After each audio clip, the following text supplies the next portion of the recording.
waxaa jira habab dabiici ah kuwaasi oo uurka looga hortagi karo.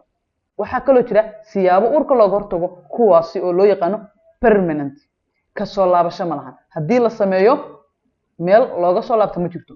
sidoo kale waxaa jira siyaabo uurka looga hortago kuwaasi oo markii uur loo baahdana la joojin karo.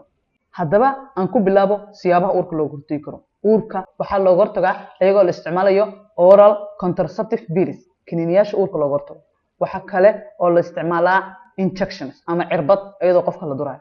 sidoo kale waxaa la isticmaalaa implant iyadoo qofka loo gelinayo xarig yar oo aad u jilicsan oo garabka qofka laga geliyo.